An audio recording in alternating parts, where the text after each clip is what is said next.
सो देखो बेटा, previous lecture ਦੇ ਵਿੱਚ ਆਪਾਂ ਡਿਸਕਸ ਕਰ ਰਹੇ ਸੀ ਸਰਕੂਲਰ ਮੋਸ਼ਨ ਦੇ ਬਾਰੇ। तो ਸਰਕੂਲਰ ਮੋਸ਼ਨ ਦੇ ਰਿਲੇਟਡ ਆਪਾਂ time period, frequency, angular position, angular displacement, angular velocity, angular acceleration, तो इन्हां सारियां दे बारे आपां डिस्कशन की थी। और उसके नाल नाल आपां डिस्कशन की सी बेटा relation between linear velocity and angular velocity, v is equal to r omega, scalar form. और फिर आपां relation between linear acceleration and angular acceleration a and alpha च। हुण कल जदों असीं गल लास्ट ते कर रहे सी डिस्कस कि एक्चुअली जो टू डायमेंशनल मोशन है, planar motion, motion in a plane, तो जदों बेटा आपां उस मोशन नूं स्टडी करदे हां तां असीं की करदे हां कि वेलोसिटी एंड एक्सेलरेशन दोनों दे विच आपस च बनन वाला एंगल नोट करते हैं। हुण तुहानू याद होएगा कि मोशन इन ए प्लेन नू जदों असी डिस्क्राइब करते हैं तो असी जो एक्सेलरेशन है ना उसके दो कंपोनेंट्स ले लेने। यूजुअली तो असी कंपोनेंट्स लेने along x axis y axis, पर नहीं, जदों असी कर्व्ड मोशन नू स्टडी करते हैं तो उस केस च असी जो एक्सेलरेशन है ना उसके दो कंपोनेंट्स किहड़े लेने आ, एक टेंजेंशियल एक्सेलरेशन और एक रेडियल एक्सेलरेशन। जो टेंजेंशियल एक्सेलरेशन है वो एक्सेलरेशन का वो कंपोनेंट है जो अलॉन्ग द टेंजेंशियल डायरेक्शन है, और मोशन के दौरान at any instant of time जो वेलोसिटी की डायरेक्शन है वो साडी उस वक्त की टेंजेंशियल डायरेक्शन है। तो एक्सेलरेशन का उस वक्त जो कंपोनेंट है अलॉन्ग टेंजेंशियल डायरेक्शन उन्होंने असी बोलते हैं टेंजेंशियल कंपोनेंट। ये कल गल आपां कीती सी कि अगर तुहाडे सामने तुसी किसी मोशन नू पर्टिकुलरली कर्व्ड मोशन नू, कर्व लीनियर मोशन भी असी इनू बोल देने हैं, कर्व्ड मोशन भी कह सकते हैं, मोशन अलॉन्ग ए कर्व्ड पाथ। तो जदों उन्होंने स्टडी करते हैं तो at any instant of time अगर तुहानू वेलोसिटी की डायरेक्शन पता वा, क्योंकि वेलोसिटी की डायरेक्शन तो बेटा नेचुरली अलॉन्ग द टेंजेंट होएगी, तो अगर एट पोजीशन ए पार्टिकल है पोजीशन ए ते और उसकी वेलोसिटी अलॉन्ग द टेंजेंट है, वो आप शो करती इस ब्लू कलर के एरो नाल, ता उस वक्त पार्टिकल की अगर एक्सेलरेशन बेटा और ये एक्सेलरेशन अगर वेलोसिटी के नाल एंगल थीटा बना रही है तो तुसी की कर सकते हैं कि एक्सेलरेशन दे हेड तो वेलोसिटी के ऊपर परपेंडिकुलर ड्रॉ करता सी। तो आ जिहड़ा कंपोनेंट होएगा आ वाला दिस वन, ए एक्सेलरेशन का टेंजेंशियल कंपोनेंट है और ए रेडियल कंपोनेंट है। ये कल गल आपां कीती सी डिस्कस। और एक्सेलरेशन दे अगर दोनों कंपोनेंट्स एग्जिस्ट कर रहे हैं तो इसका मतलब इस मोशन च पार्टिकल की स्पीड भी चेंज हो रही है तो डायरेक्शन ऑफ मोशन भी चेंज हो रहा है। और कल तुहानू दसिया सी कि जो टेंजेंशियल एक्सेलरेशन है ना वो स्पीड के चेंज होने नाल रिलेटेड है। तो हुण बेटा जो टेंजेंशियल एक्सेलरेशन है उसका मैग्नीट्यूड तुसी कितना निकालना, हुण गल नूं ध्यान रखना पुत। तो जदों आपां सर्कुलर मोशन च लिखते हैं ना R alpha is equal to A, उन्हें गल नोट कर लो, जदों तुसी आर और अल्फा नू मल्टीप्लाई करके ए लिखते हैं तो वो बेसिकली ए केड़ा ए है, टेंजेंशियल एक्सेलरेशन। तो इट मीन्स अगर तुसी सर्कुलर मोशन स्टडी कर रहे हैं, अगर तुसी सर्कुलर मोशन स्टडी कर रहे हैं और सर्कुलर मोशन स्टडी करते वक्त तुहानू रेडियस ऑफ द सर्कल भी नोन है, एंगुलर एक्सेलरेशन भी नोन है, तो तुसी टेंजेंशियल एक्सेलरेशन निकाल सकते हैं आर ते अल्फा नू मल्टीप्लाई करके। तो जदों तुसी आर ते अल्फा नू मल्टीप्लाई करते हैं तो जिहड़ी एक्सेलरेशन आती है वो बेसिकली टेंजेंशियल एक्सेलरेशन है।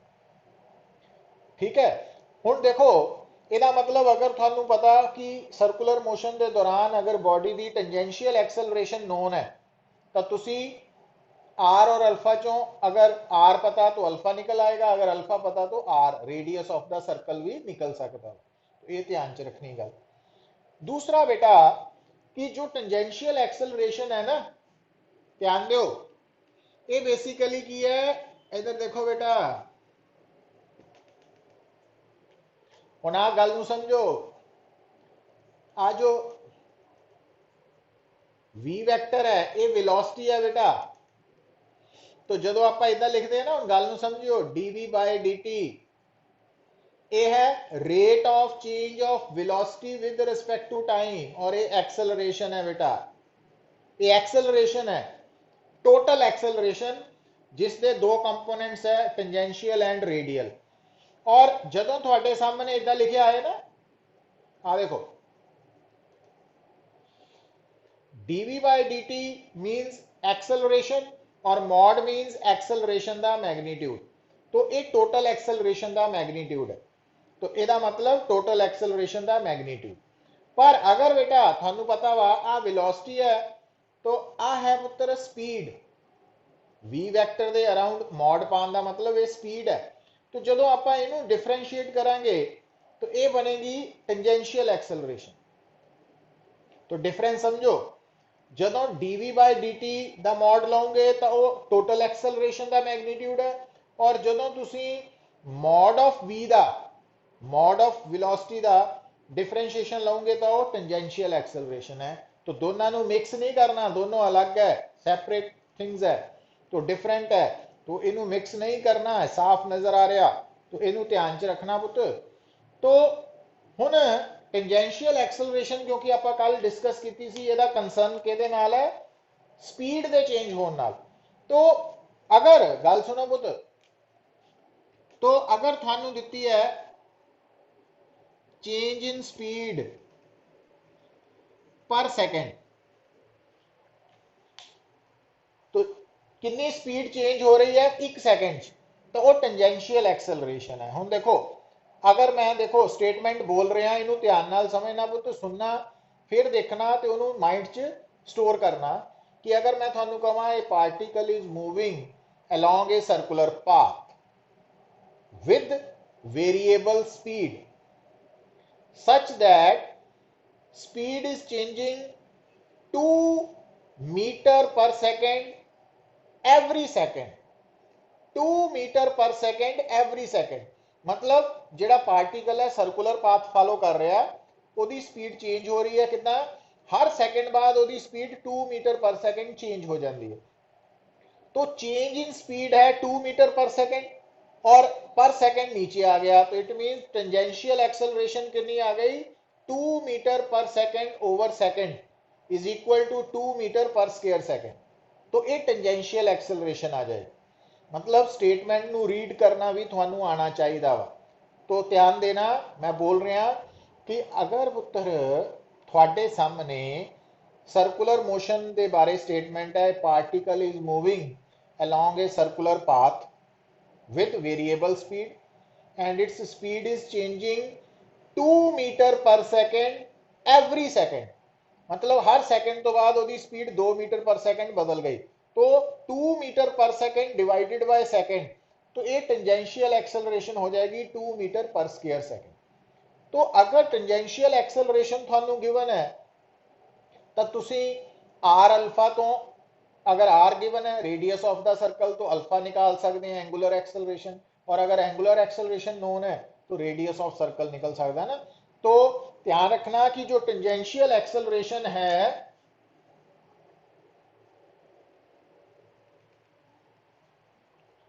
तो एक कंसेप्ट है। नाउ हुन बेटा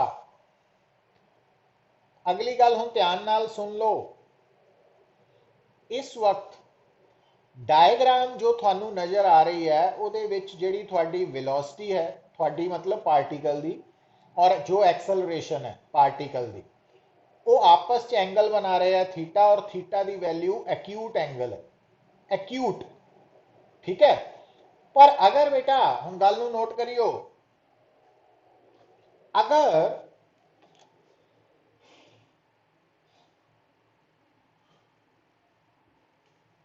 आ वेलोसिटी है, और अगर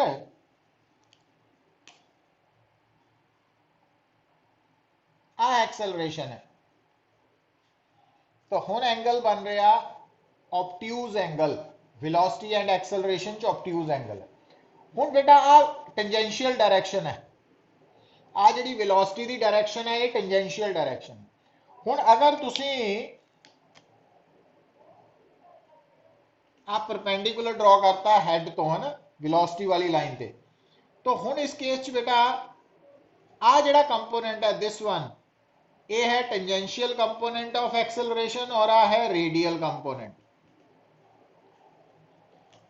तुसी की नोट कर रहे हो बेटा कि जो रेडियल कंपोनेंट ऑफ एक्सेलरेशन है ये हमेशा वेलोसिटी दे परपेंडिकुलर है, पर जिहड़ा टेंजेंशियल कंपोनेंट ऑफ एक्सेलरेशन है एटी, ये अलोंग द वेलोसिटी है, और ये सेम डायरेक्शन ऑफ वेलोसिटी भी हो सकता, ऑपोजिट डायरेक्शन ऑफ वेलोसिटी भी हो सकता।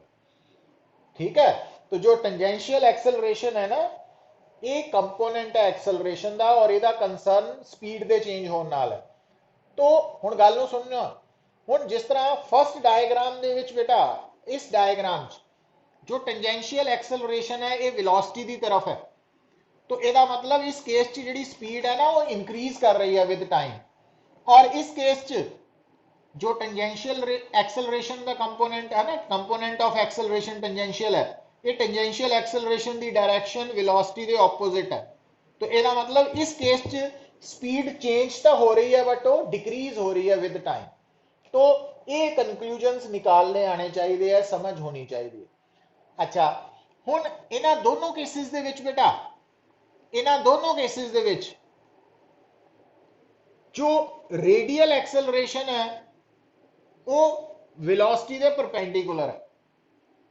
तो हुण इत्थे इस केस च इस डायग्राम ਨੂੰ देख के ਅਸੀਂ ਦੱਸ ਸਕਦੇ ਹਾਂ कि ये ਜਿਹੜਾ पार्टिकल है ਇਹਦੀ स्पीड टाइम ਦੇ ਨਾਲ इंक्रीज हो रही है, और ਇਹਦੀ डायरेक्शन ऑफ मोशन भी चेंज हो रही है। और ਇੱਥੇ भी ਅਸੀਂ ਦੱਸ ਸਕਦੇ ਹਾਂ कि इस पार्टिकल की स्पीड टाइम ਦੇ ਨਾਲ डिक्रीज हो रही है और डायरेक्शन ऑफ मोशन चेंज हो रही है। पर अगर बेटा देखो,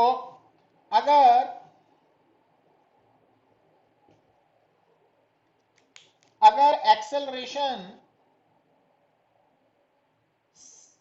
सारी acceleration perpendicular to the velocity है, तो हुण ਇਹਦਾ मतलब पता की है कि अगर तुसी हुण इस वक्त तीसरी जिहड़ी मैं डायग्राम ड्रॉ की है, अगर इस डायग्राम च तुसी एक्सेलरेशन दे हैड तो वेलोसिटी के उपर परपेंडिकुलर ड्रॉ करोगे तो वो परपेंडिकुलर का फुट कित्थे आएगा। तो अगर तुसी इस पॉइंट तो इस लाइन के उपर परपेंडिकुलर ड्रॉ करोगे तो आ वाली लाइन ही बन जाएगी, और आ लाइन बनने का मतलब है कि जिहड़ी 80 वाली लाइन है वो जीरो हो गई। मतलब इस केस दे विच टेंजेंशियल एक्सेलरेशन जीरो है, और जिहड़ी टोटल एक्सेलरेशन है वो सारी दी सारी रेडियल एक्सेलरेशन है, तो आ जीरो है। तो ਇਹਦਾ मतलब इस केस जो पार्टिकल है उसकी स्पीड नहीं चेंज हो रही, सिर्फ डायरेक्शन ऑफ मोशन चेंज हो रही है। तो कहने का मतलब ये बेटा, हुण गल नूं फॉलो करो कि अगर थोड़े सामने कंडीशंस है कि पार्टिकल की स्पीड भी चेंज हो रही है, डायरेक्शन ऑफ मोशन भी चेंज हो रही है, तो आपां समूहन, आवाज क्लियर है? ठीक है। नारायण,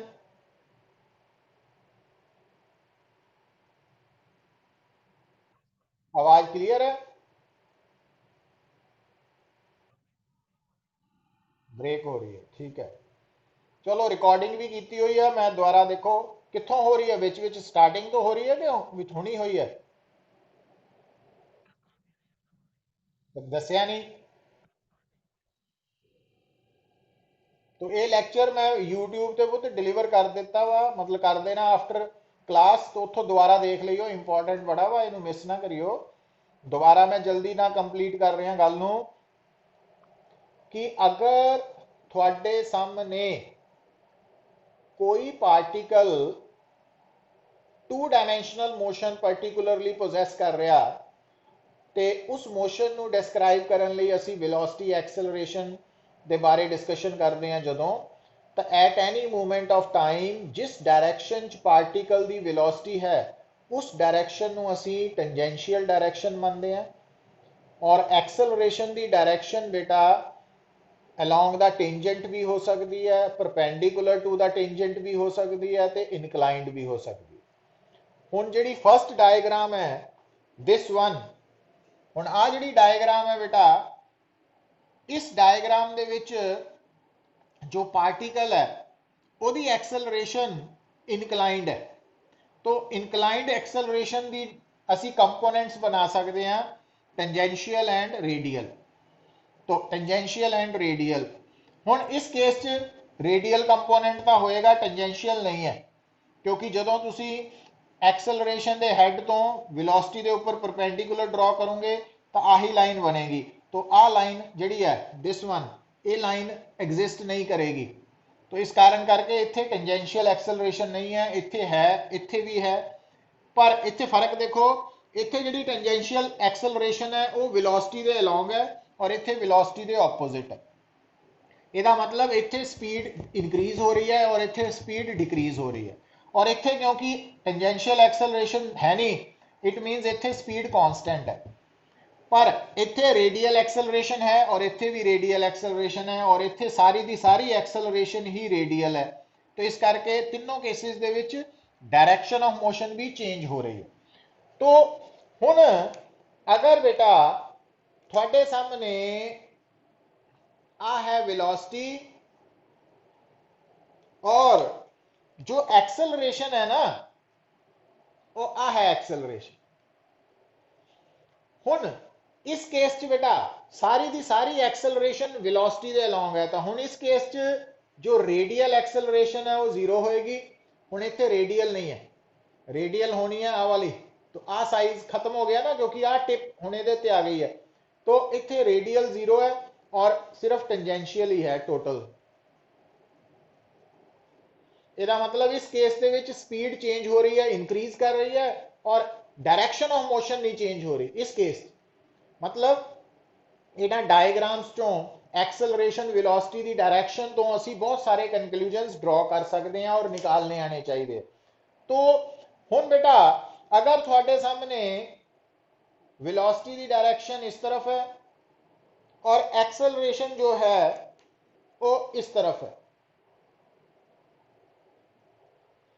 हुण इत्थे फिर रेडियल एक्सेलरेशन जीरो है और टेंजेंशियल एक्सेलरेशन के इक्वल है बट क्योंकि इत्थे टेंजेंशियल एक्सेलरेशन या एक्सेलरेशन वेलोसिटी के ऑपोजिट है तो इट मींस इस केस सिर्फ स्पीड डिक्रीज हो रही है डायरेक्शन ऑफ मोशन नहीं चेंज हो रहा विद टाइम इत्थे विद टाइम स्पीड इंक्रीज हो रही है डायरेक्शन ऑफ मोशन नहीं चेंज हो रहा इत्थे डायरेक्शन ऑफ मोशन चेंज हो रहा स्पीड चेंज नहीं हो रही और इत्थे स्पीड इंक्रीज भी हो रही है डायरेक्शन ऑफ मोशन भी चेंज हो रहा है और इत्थे स्पीड डिक्रीज हो रही है और डायरेक्शन ऑफ मोशन भी चेंज हो रहा है। तो इस तरीके नाल तुसी ये कंक्लूजन्स डायग्राम्स तो निकालने आने चाहिए है और थानू पता होना चाहिए कि different cases they which velocity दा ते एक्सेलरेशन दा सेम डायरेक्शन च होने दा की मीनिंग है ऑपोजिट डायरेक्शन च होने दा की मीनिंग है इनक्लाइंड डायरेक्शन च होने दा की मीनिंग है परपेंडिकुलर डायरेक्शंस च होने दा की मीनिंग है। तो ये इस तो बिना मकैनिक्स पर्टिकुलरली आ जो सर्कुलर मोशन है इनू समझना थोड़ा मुश्किल आती है तो इनू इत्ते वर्कआउट करना तुसी है ना। तो हुण बेटा ये जिहड़ी डिस्कशन है ये जनरल डिस्कशन है कि वेलोसिटी और एक्सेलरेशन जरूरी नहीं है कि सेम डायरेक्शन च होन ऑपोजिट भी हो सकते हैं परपेंडिकुलर भी हो सकते हैं इनक्लाइंड भी हो सकते हैं और एक्सेलरेशन वेलोसिटी च एंगल 0 डिग्री भी हो सकता 180 डिग्री भी हो सकता 90 डिग्री भी हो सकता एक्यूट भी हो सकता ऑब्ट्यूज भी हो सकता तो ये अलग अलग केसेस है ना। तो हुण बेटा क्वेश्चन ये पैदा होंदा कि अगर टेंजेंशियल एक्सेलरेशन है टेंजेंशियल एक्सेलरेशन, एक्सेलरेशन का वो पार्ट है, वो कंपोनेंट है जिसका कंसर्न ऑब्जेक्ट की स्पीड के चेंज होने नाल है। और टेंजेंशियल एक्सेलरेशन ਦੀ ਜਿਹੜੀ डायरेक्शन है पुत, वो ਤੁਸੀਂ देखनी है कि अगर ਤਾਂ स्पीड चेंज हो रही है, इंक्रीज कर रही है, तो टेंजेंशियल एक्सेलरेशन की direction along the direction of velocity होएगी। और अगर स्पीड डिक्रीज कर रही है विद टाइम, तो टेंजेंशियल एक्सेलरेशन की डायरेक्शन वेलोसिटी के ऑपोजिट होएगी। और टेंजेंशियल एक्सेलरेशन का मैग्नीट्यूड कितना कटना, तो वो तुसी रेडियस ऑफ सर्कल ते एंगुलर एक्सेलरेशन के प्रोडक्ट तो भी कट सकते हैं। और टेंजेंशियल एक्सेलरेशन की वैल्यू तुसी चेंज इन स्पीड पर सेकंड तो भी कट सकते हैं, चेंज इन स्पीड पर सेकंड लिख देने हैं ना इधर, तो ये कर सकते हैं। हूँ बेटा अगला क्वेश्चन है कि जी रेडियल एक्सेलरेशन है, रेडियल एक्सेलरेशन है ना, तो उन्होंने अगर आप प्रिसाइजली गल करिए,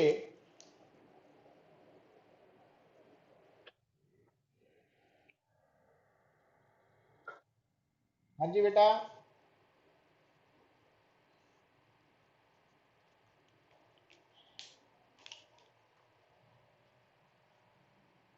अंकुश,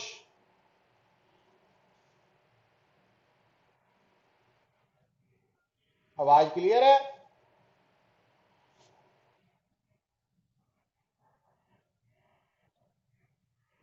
अच्छा,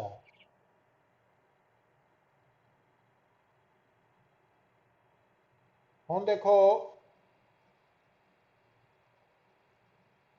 सेंट्रीपीटल एक्सेलरेशन, बेसिकली बेटा थानू मैं बोल रहा सी रेडियल एक्सेलरेशन। तो जो रेडियल एक्सेलरेशन है ओदा ही एक दूसरा नाम है सेंट्रीपीटल एक्सेलरेशन। मतलब याद रखना कि जो रेडियल एक्सेलरेशन है ना, रेडियल एक्सेलरेशन के दो कंपोनेंट है मेनली, एक ट्रांसवर्स कंपोनेंट भी कह सकते हैं, टेंजेंशियल भी कह सकते हैं। ये भी नोट कर लो कि ट्रांसवर्स कंपोनेंट ऑफ एक्सेलरेशन या टेंजेंशियल कंपोनेंट, और दूसरा है रेडियल कंपोनेंट और सेंट्रीपीटल एक्सेलरेशन। तो जो रेडियल कंपोनेंट ऑफ एक्सेलरेशन है उसका दूसरा नाम है सेंट्रीपीटल एक्सेलरेशन, और centripetal acceleration more common name है, ज्यादा कॉमन है, तो आप ये स्ट्रेस देनी है सेंट्रीपीटल एक्सेलरेशन। हूँ बेटा लक्ष्य,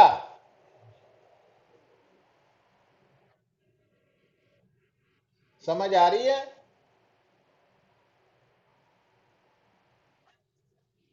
चिराग, साहिल,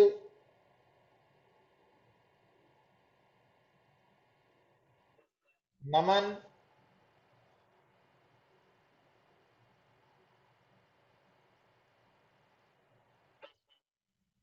अच्छा नमन तू सेकंड क्लास कभी नहीं लगाना, पहला पार्ट ही लगाना।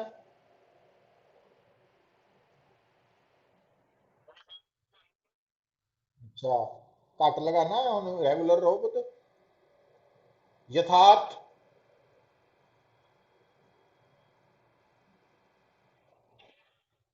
क्लियर तो है, तू सेकंड पार्ट कभी नहीं लगाना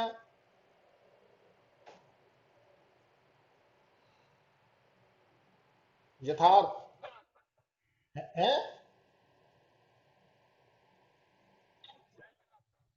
नहीं मैं देखिया बड़ी बारी तू हुंदा ही नहीं,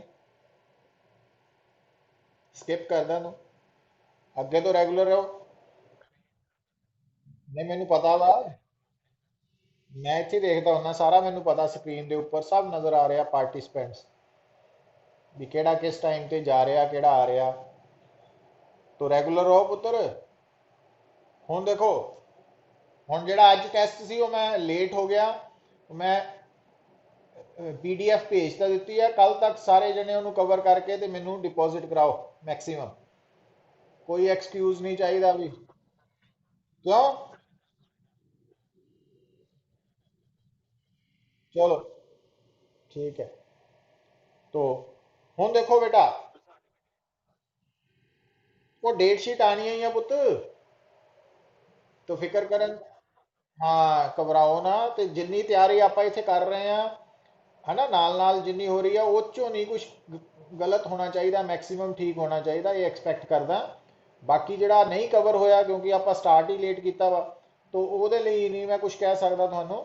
ਬਟ ਜਿੰਨਾ ਆਪਾਂ ਕਰ ਰਹੇ ਆ ਉਹ ਨਾਲ ਨਾਲ ਕਵਰ ਕਰ ਲਓ, ਤੇ ਉਹ ਇੰਪੋਰਟੈਂਟ ਵੀ ਹੈ, ਔਰ ਉਹਦੇ ਚੋਂ ਨਹੀਂ ਪ੍ਰੋਬਲਮ ਆਣੀ ਚਾਹੀਦੀ ਆਪਾਂ ਨੂੰ ਨਾ, ਉਹਦੇ ਚ ਐਕਸਕਿਊਜ਼ ਨਹੀਂ ਹੋਣਾ ਚਾਹੀਦਾ। ਇਹ ਸਾਰਿਆਂ ਦੇ ਲਈ ਹੈ, ਕਿਉਂਕਿ ਐਗਜ਼ਾਮ ਤਾਂ ਚਲੋ ਉਹਨਾਂ ਨੇ ਲੈਣੇ ਹੀ ਆਪਣੇ ਅਕੋਰਡਿੰਗਲੀ ਹੈ ਨਾ, ਪਲੱਸ ਫਿਰ ਉਹ ਕਰਵਾਉਂਦੇ ਵੀ ਤੁਹਾਨੂੰ ਪਤਾ ਹੀ ਹੈ ਸਾਰਾ ਕੁਝ, ਤੋਂ ਇਸ ਕਾਰਨ ਕਰਕੇ। ਹੁਣ ਦੇਖੋ ਬੇਟਾ, ਨਵਨੀਤ ਸਮਝ ਲੱਗ ਗਈ ਹੈ? ਚਲੋ ਹੁਣ ਦੇਖੋ, ਸੈਂਟਰੀਪੀਟਲ ਐਕਸਲਰੇਸ਼ਨ ਬੇਟਾ ਹੁਣ ਧਿਆਨ ਦਿਓ, ਵੀ ਜਿੱਦਾਂ ਮੈਂ ਤੁਹਾਨੂੰ ਦੱਸ ਕੇ ਹਟਿਆ ਕਿ ਇੱਕ ਹੁੰਦਾ ਵਾ ਟੈਂਜੈਂਸ਼ੀਅਲ ਕੰਪੋਨੈਂਟ ਆਫ ਐਕਸਲਰੇਸ਼ਨ, ਜਿਸ ਦਾ ਦੂਸਰਾ ਨਾਮ ਟਰਾਂਸਵਰਸ ਕੰਪੋਨੈਂਟ ਆਫ ਐਕਸਲਰੇਸ਼ਨ ਵੀ ਬੋਲ ਸਕਦੇ ਹਾਂ। ਇसी ਤਰ੍ਹਾਂ ਇੱਕ ਸੀ ਰੇਡੀਅਲ ਐਕਸਲਰੇਸ਼ਨ, ਉਸ ਨੂੰ ਪ੍ਰੀਸਾਈਜ਼ਲੀ ਸਰਕੂਲਰ ਮੋਸ਼ਨ ਲਈ ਅਸੀਂ ਬੋਲ ਦਿੰਦੇ ਆ ਸੈਂਟਰੀਪੀਟਲ ਐਕਸਲਰੇਸ਼ਨ। तो centripetal acceleration and radial acceleration ਇੱਕੋ ਹੀ ਚੀਜ਼ ਹੈ ਪੁੱਤ। ਜਿੱਦਾਂ ਤੁਹਾਨੂੰ ਦੱਸਿਆ ਕਿ ਰੇਡੀਅਲ ਐਕਸਲਰੇਸ਼ਨ ਦਾ ਕੰਸਰਨ ਕਿਹਦੇ ਨਾਲ ਹੈ? ਡਾਇਰੈਕਸ਼ਨ ਆਫ ਮੋਸ਼ਨ ਦੇ ਚੇਂਜ ਹੋਣ ਨਾਲ, ਹੈ ਨਾ। ਇਹਦਾ ਮਤਲਬ ਸੈਂਟਰੀਪੀਟਲ ਐਕਸਲਰੇਸ਼ਨ ਦਾ ਕੰਸਰਨ ਕਿਹਦੇ ਨਾਲ ਹੈ? ਡਾਇਰੈਕਸ਼ਨ ਆਫ ਮੋਸ਼ਨ ਦੇ ਚੇਂਜ ਹੋਣ ਨਾਲ। ਹੁਣ ਜਦੋਂ ਪੁੱਤਰ ਆਪਾਂ ਗੱਲ ਕਰਦੇ ਹਾਂ ਸੈਂਟਰੀਪੀਟਲ ਐਕਸਲਰੇਸ਼ਨ ਦੀ, तो हूँ ये गल तुहानू दसती कि सेंट्रीपीटल एक्सेलरेशन की है ना। हुण देखो व्हाट इज एक्सेलरेशन, तो तुसी कहना it is the rate of change of velocity with respect to time. Velocity दे चेंज होने तो पैदा हुई क्वांटिटी एक्सेलरेशन है ना। हुण अगर तुहानू कोई पूछे व्हाट इज टेंजेंशियल एक्सेलरेशन, तो टेंजेंशियल एक्सेलरेशन है that component of acceleration which arises due to the change in speed of the object. मतलब जिथे ऑब्जेक्ट की स्पीड बदलेगी, स्पीड, तो उथे tangential component of acceleration exist करेगा। तो जिथे डायरेक्शन ऑफ मोशन ऑब्जेक्ट की चेंज करेगी, उथे सेंट्रीपीटल एक्सेलरेशन होएगा। मतलब सेंट्रीपीटल एक्सेलरेशन या रेडियल एक्सेलरेशन की है बेटा? That component of acceleration which arises due to the change in direction of motion of the object। ਹੁਣ अगर ਤੁਹਾਡੇ ਸਾਹਮਣੇ कोई ऑब्जेक्ट है, ਉਹਦੀ स्पीड भी बदल रही है ਤੇ डायरेक्शन ऑफ मोशन भी चेंज हो रही है, तो इट मीन्स जो उस ऑब्जेक्ट की टोटल एक्सेलरेशन है ਉਹਦੇ दो कंपोनेंट्स होंगे, सेंट्रीपीटल भी टेंजेंशियल भी। पर अगर ਤੁਹਾਡੇ ਸਾਹਮਣੇ जिस बॉडी या ऑब्जेक्ट ਦਾ मोशन ਨੂੰ ਤੁਸੀਂ स्टडी कर रहे हैं, ਉਹਦੀ डायरेक्शन ऑफ मोशन नहीं चेंज हो रही, सिंपली स्पीड चेंज हो रही है, तो उत्थे रेडियल कंपोनेंट या centripetal component of acceleration zero होएगा, और उत्थे सिर्फ टेंजेंशियल कंपोनेंट होएगा। मतलब उत्थे टोटल एक्सेलरेशन टेंजेंशियल दे बराबर होएगी। जिथे सिर्फ डायरेक्शन ऑफ मोशन चेंज हो रहा, स्पीड नहीं चेंज हो रही, उत्थे टोटल एक्सेलरेशन सेंट्रीपीटल एक्सेलरेशन दे बराबर होएगी। पर जिथे स्पीड भी चेंज हो रही है पार्टिकल दी और डायरेक्शन ऑफ मोशन भी चेंज हो रहा, उत्थे जिहड़ी एक्सेलरेशन है वो टेंजेंशियल एक्सेलरेशन ते सेंट्रीपीटल एक्सेलरेशन दा वेक्टर सम होएगी। वेक्टर सम, क्योंकि टेंजेंशियल एक्सेलरेशन सेंट्रीपीटल एक्सेलरेशन ये वेक्टर क्वांटिटीज है, इन्हां दीयां डायरेक्शंस भी है, और वो डायरेक्शंस नूं मैं दोबारा भी लेटर ऑन डिस्कस करांगा। बट हुण आपां सारा कंसनट्रेट करना सेंट्रीपीटल एक्सेलरेशन ते, जिसका दूसरा नाम है रेडियल एक्सेलरेशन। हुण बेटा हाँ कोई नहीं, दोबारा ज्वाइन करो तो मैं करदा हूं सही है।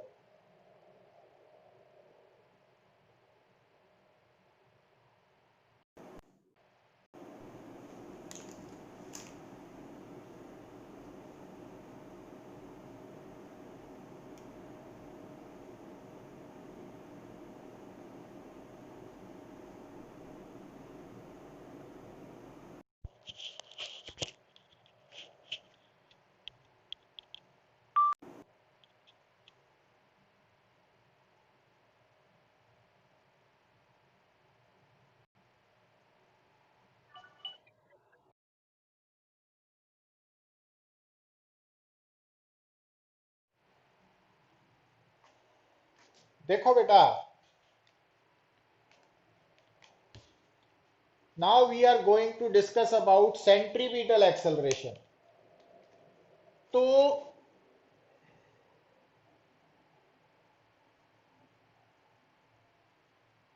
say O be the center of circle, R be its radius. So a particle is moving along this circular path. तो एक पार्टिकल इस सर्कुलर पाथ ਨੂੰ फॉलो कर रहा है ना, इस सर्कुलर पाथ का सेंटर O है, रेडियस R है, और डायग्राम ਦੇ ਅਕੋਰਡਿੰਗਲੀ ਪਾਰਟੀਕਲ ਇਸ ਸਰਕਲ ਦੇ ਉੱਪਰ ਚੱਲ ਰਿਹਾ, ਔਰ ਕਿੱਦਾਂ ਚੱਲ ਰਿਹਾ, ਉਹਦੀ ਸਪੀਡ ਕਾਂਸਟੈਂਟ ਹੈ ਕਿ ਨਹੀਂ ਹੈ, ਇਹਦੇ ਬਾਰੇ ਕੁਝ ਵੀ ਹੋ ਸਕਦਾ ਹੈ ਨਾ, ਉਹਦੇ ਬਾਰੇ ਆਪਾਂ ਜ਼ਿਆਦਾ ਫਿਕਰ ਨਹੀਂ ਕਰਨੀ ਹਾਲੇ। ਹੁਣ ਗੱਲ ਨੂੰ ਸੁਣੋ ਪੁੱਤ, ਅਗਰ जो पार्टिकल इस सर्कुलर पाथ ਨੂੰ फॉलो कर रहा बेटा एट एनी टाइम, अगर वो पार्टिकल एट ए है तो क्योंकि कर्व्ड पाथ ਦੇ ਉੱਪਰ ਜਦੋਂ ਕੋਈ ਪਾਰਟੀਕਲ मूव करेगा तो उसकी वेलोसिटी की डायरेक्शन अलोंग द टेंजेंट आएगी। तो अगर सर्कुलर पाथ पोजेस कर रहा particle at any time T A तो लंघ रहा, तो उस वक्त ਉਹਦੀ ਜਿਹੜੀ वेलोसिटी है v है ना, वो अलोंग द टेंजेंट है, वो आप ड्रॉ करते। हुन उसकी सेंट्रीपिटल एक्सेलरेशन कितनी होएगी और उसका डायरेक्शन किस तरफ होएगी।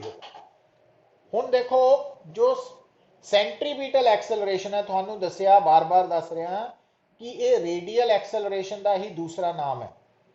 रेडियल एक्सेलरेशन एक जनरल टर्म है, तो जदों असी सर्कुलर पाथ ਨੂੰ ਨਾਲ ਡੀਲ ਕਰਦੇ ਆ ਤਾਂ ਅਸੀਂ particular word centripetal acceleration radial acceleration की जगह यूज कर लेते हैं। सेंट्रीपिटल एक्सेलरेशन बेसिकली बेटा word centre plus petal, centre plus petal, petal means towards. तो सेंट्रीपिटल एक्सेलरेशन वो एक्सेलरेशन है जिसकी डायरेक्शन हमेशा towards the centre of the circle होएगी, ठीक है, सर्कल के सेंटर की तरफ। तो पर ये एक्सेलरेशन सेंट्रीपिटल एक्सेलरेशन पैदा क्यों हो रही है? Because of the change in direction of motion of the object.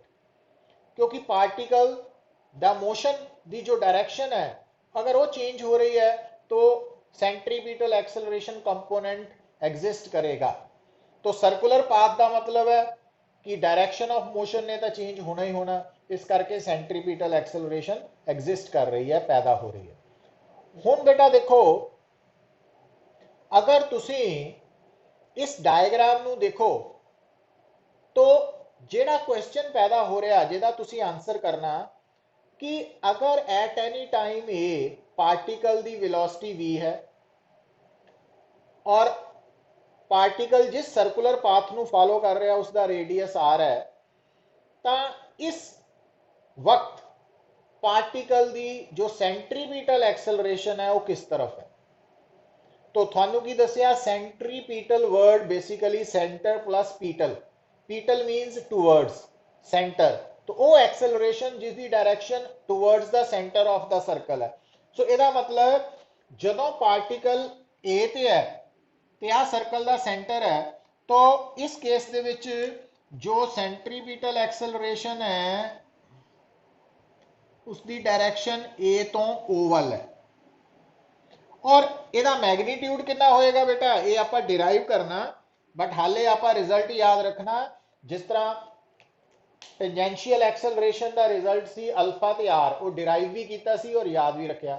या टेंजेंशियल एक्सेलरेशन कैलकुलेट होंदी है चेंज इन स्पीड पर सेकेंड तो उसी तरह नाल सेंट्रीपिटल एक्सेलरेशन जदों भी निकालनी है तो अगर आप एट पॉइंट ए ते सेंट्रीपिटल एक्सेलरेशन का मैग्नीट्यूड निकालना, असी की नोट करना कि पॉइंट ए ते जिन्नी पार्टिकल की स्पीड है वह स्क्वेयर करके सर्कल के रेडियस नाल डिवाइड कर दें।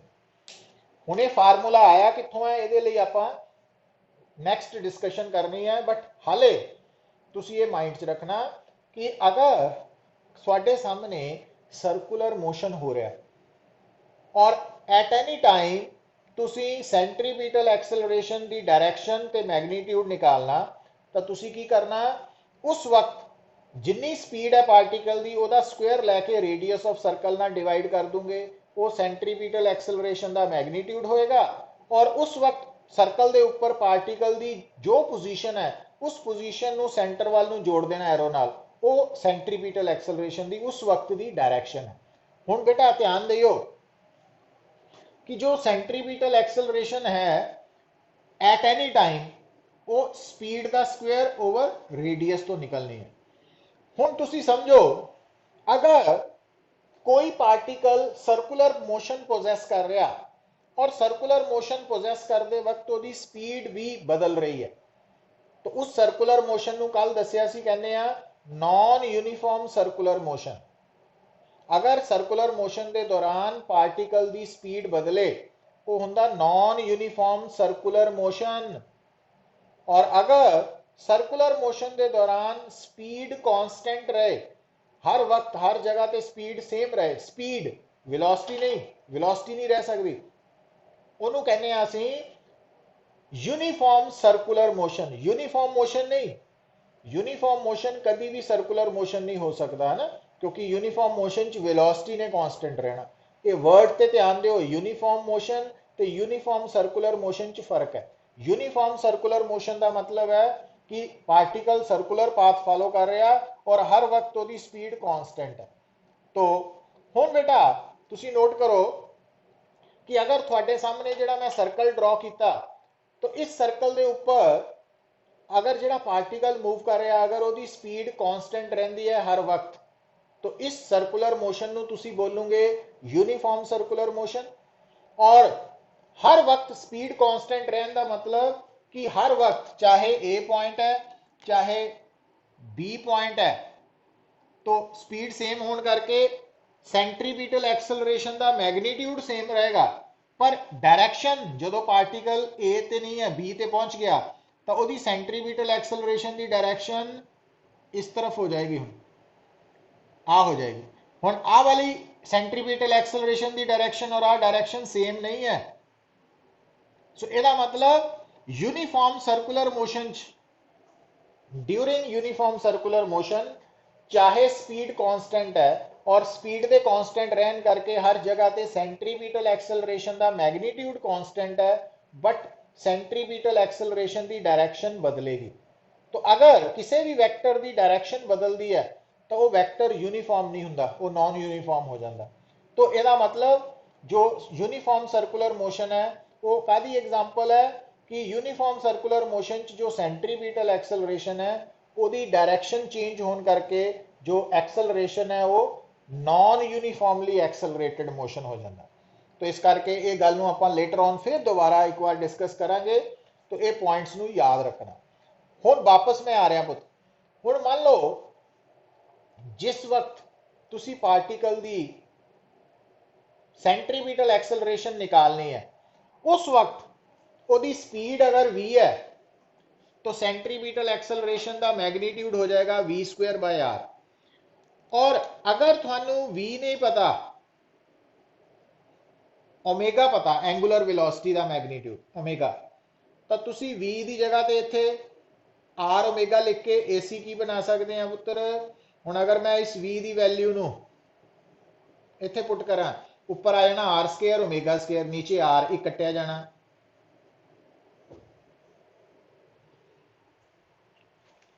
इट मीन्स सेंट्रीपिटल एक्सेलरेशन का जो मैग्नीट्यूड है पुत्र वो तुसी v स्क्वायर बाय r तो भी निकाल सकते हैं अगर थानू लीनियर स्पीड दी है और r ओमेगा स्क्वायर तो भी निकाल सकते हैं अगर एंगुलर वेलोसिटी दी है। तो ये दोनों फार्मूला काम आएंगे पर इन्हां च यूज किहड़ा करना सेंट्रीपिटल लई वो साडी गिवन कंडीशंस दसणगे। हुण क्योंकि थानू याद होएगा इनू जिन्ना मर्जी फर्दर एक्सटेंड कर लो कि ओमेगा 2 पाई टाइम्स फ्रीक्वेंसी हुंदा तो अगर आप इथों ओमेगा की वैल्यू इत्थे पुट कर दईए तो AC बेटा आ जाना r 4 pi square new square square है ना तो 2 का square 4 pi square new square तो ये फ्रीक्वेंसी की टर्म च आ गया। अच्छा फिर क्योंकि फ्रीक्वेंसी पुत होंदी है 1 बाय टाइम पीरियड तो इतने आप 1/टाइम पीरियड पुट करिए तो AC की वैल्यू आ जानी है 4π² R 1/T²।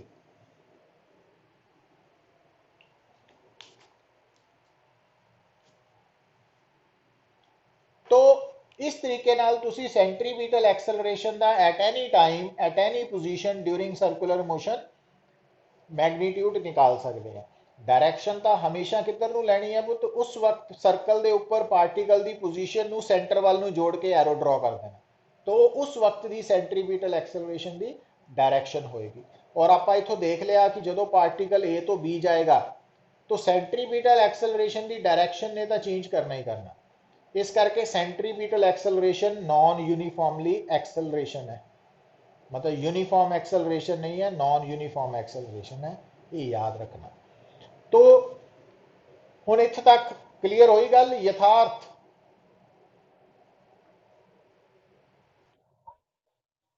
चिराग, लक्ष्या, नारायण,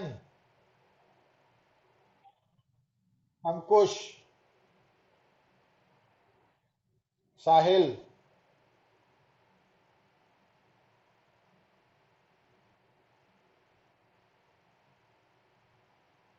नमन, आर्यन,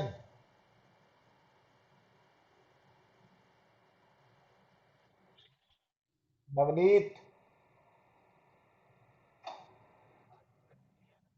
समुघन,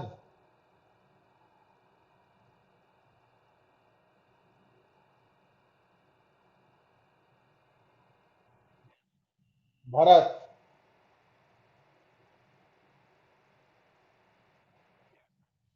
चलो हुण देखो बेटा, हुण आपां इसका रिजल्ट डिराइव करना, बड़ी इंपॉर्टेंट डेरिवेशन है, तो इनू मिस नहीं करना, ये एग्जामिनेशन पॉइंट ऑफ व्यू तो इंपॉर्टेंट है। तो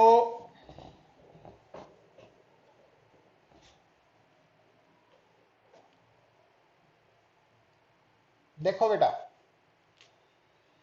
तो सेंट्रीपीटल एक्सेलरेशन ਨੂੰ ਡਿਰਾਈਵ ਕਰਨ ਦੇ ਲਈ ਫਸਟ ਆਫ ਆਲ ਆ ਸਰਕਲ ਡਰਾ ਕਰ ਲਿਆ, ਇਹ ਸੈਂਟਰ ਹੈ, ਸਰਕਲ ਦਾ ਰੇਡੀਅਸ ਹੈ ਐਟ ਟਾਈਮ 0 ਪਾਰਟੀਕਲ A ਤੇ ਹੈ,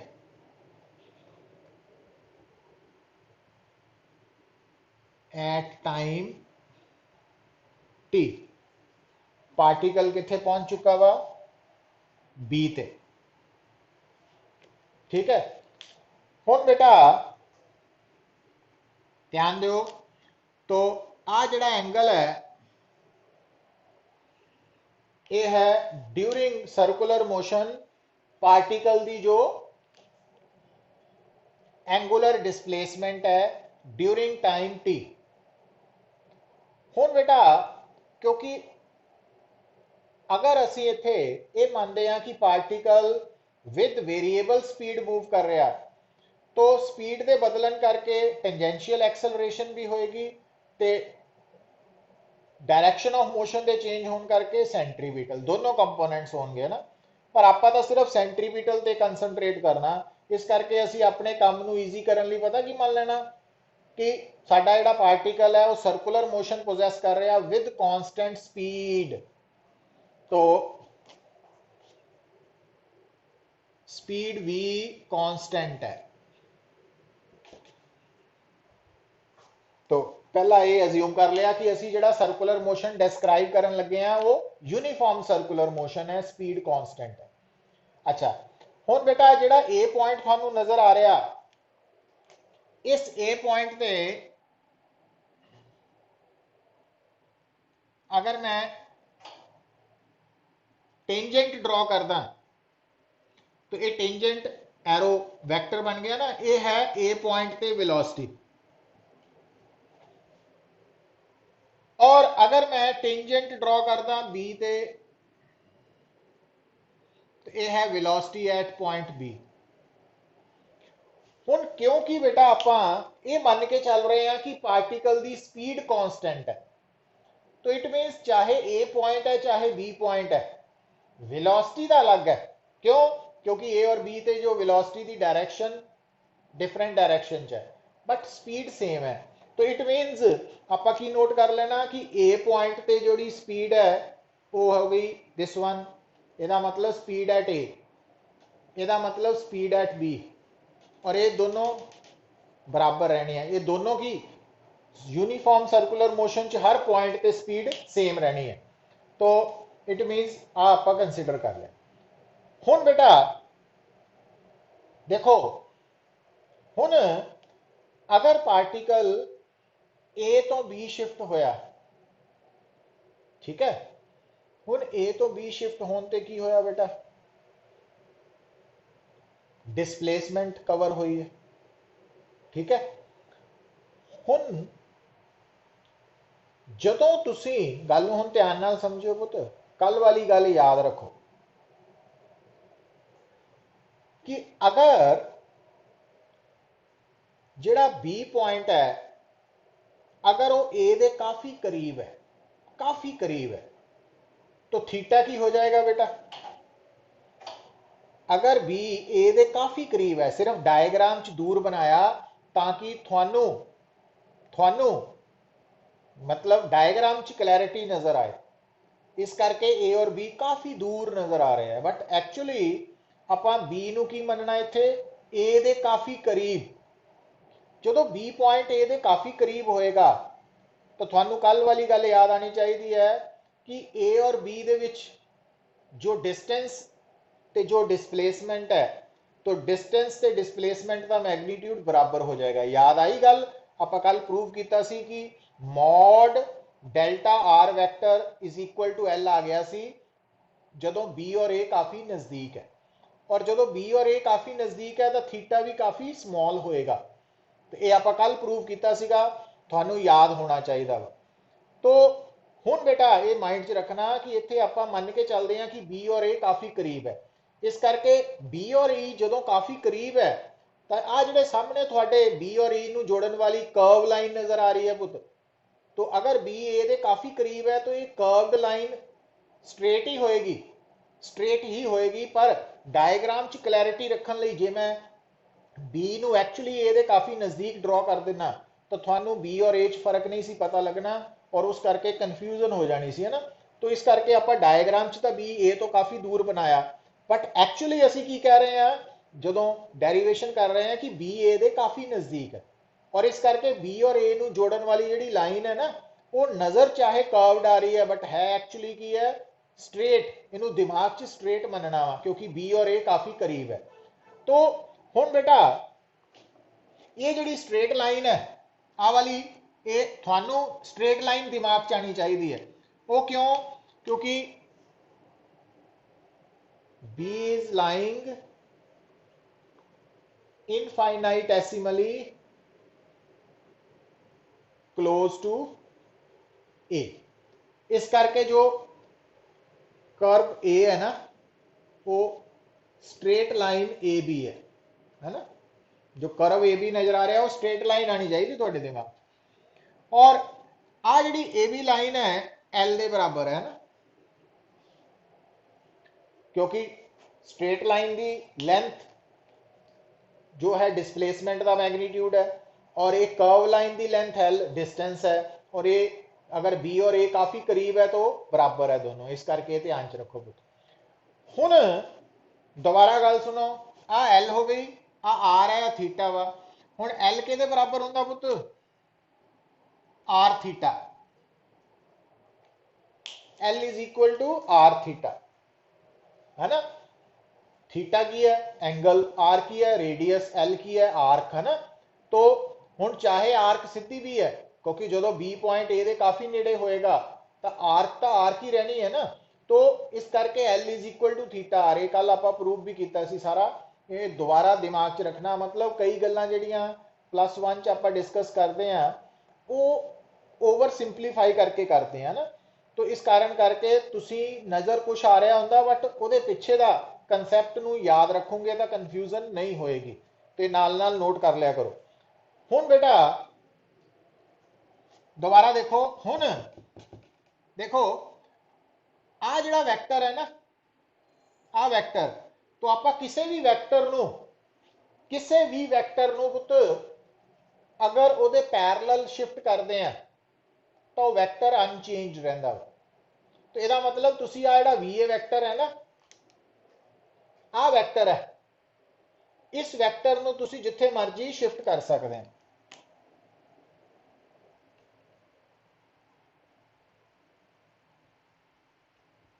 शिफ्ट करता तो इनू ਇਹਦੇ पैरेलल शिफ्ट करता। इदा ही इस वैक्टर ਨੂੰ भी ਆਪਾਂ शिफ्ट कर देना तो ਇਹਦੇ पैरेलल ही, पर ध्यान ये रखना कि आ वाला वैक्टर यदि इस वैक्टर की टेल और इस वैक्टर की टेल कोइंसाइड कर जाए ना, तो हुण आ लंबाई और आ लंबाई बेटा बराबर रखनी है। वो क्यों? क्योंकि किसी भी इस वैक्टर की लेंथ की है, इसका मैग्नीट्यूड, इस वैक्टर की लेंथ की है, इसका मैग्नीट्यूड, और दोनों का मैग्नीट्यूड बराबर है ना, इस करके दोनों वैक्टर्स की लेंथ सेम रखनी है।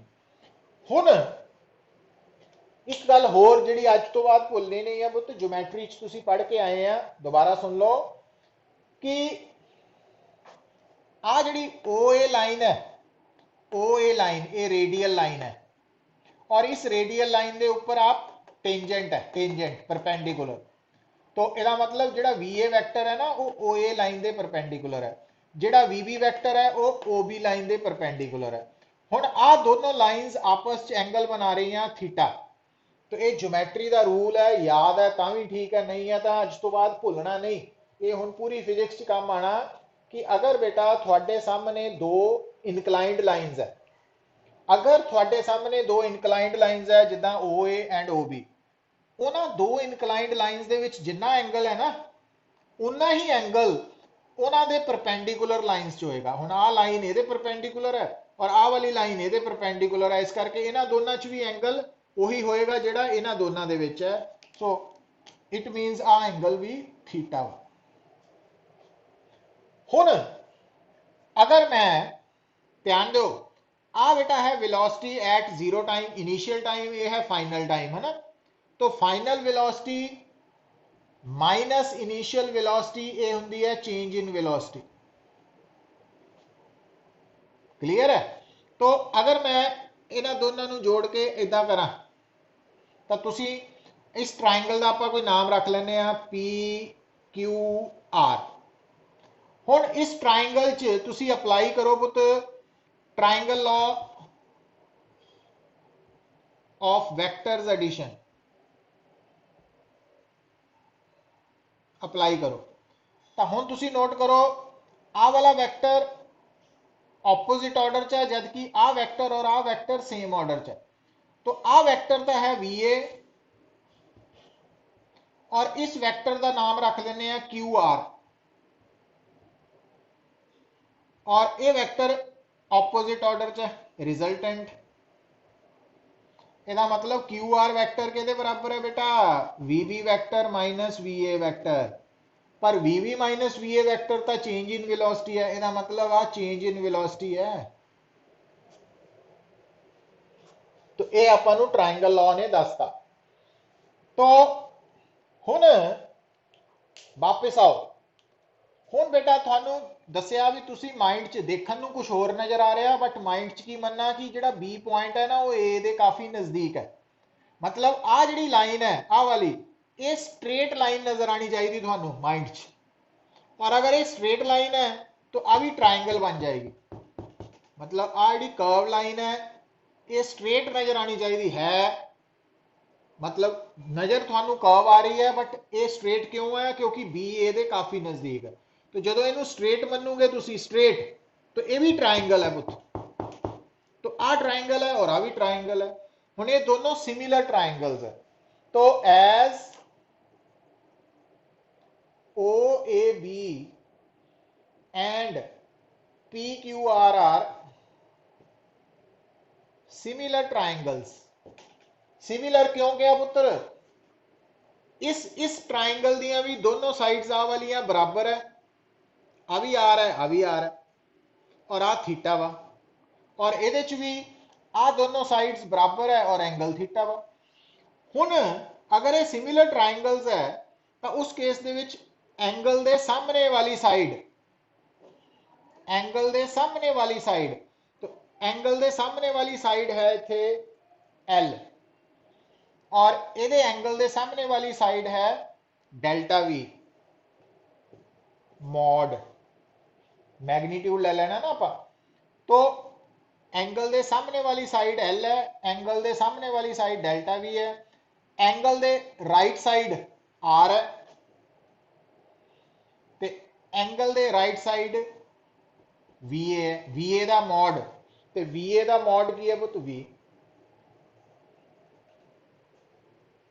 This one. हुन देखो, हुन डेल्टा V मॉड के बराबर हो गया VL by R, cross multiply करता। हुन अगर आप इनू टाइम दे नाल डिवाइड कर देने पुत, क्योंकि ए तो बी जान कितना टाइम लगा टी, तो टाइम नाल डिवाइड करता। हुन एल बाय टी ये स्पीड आ गई, और आ change in velocity over time taken है, ये एक्सेलरेशन आ गई। पर पर क्योंकि ये चेंज इन वेलोसिटी का कारण की है, डायरेक्शन का चेंज होना, तो डायरेक्शन ऑफ मोशन चेंज हो रही है ना, वो करके चेंज इन वेलोसिटी है। और डायरेक्शन ऑफ मोशन करके जी वेलोसिटी चेंज हो रही है, वो करके केड़ी एक्सेलरेशन होंगी पुत, सेंट्रीपिटल एक्सेलरेशन। तो इस तरीके नाल तुसी ये डेरिवेशन कर सकते हैं। तो ये है ऑल अबाउट सेंट्रीपिटल एक्सेलरेशन और उसकी डेरिवेशन, और ये डेरिवेशन अपने आप च इंपॉर्टेंट है, तो इनू भुलना नहीं, याद रखना वा। सो इस तक समझ लगी नारायण? समूगन, अंकुश, नमन, चिराग, आर्यन,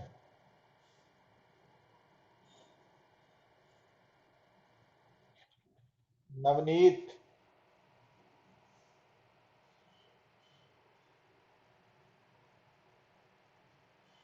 लक्ष्या,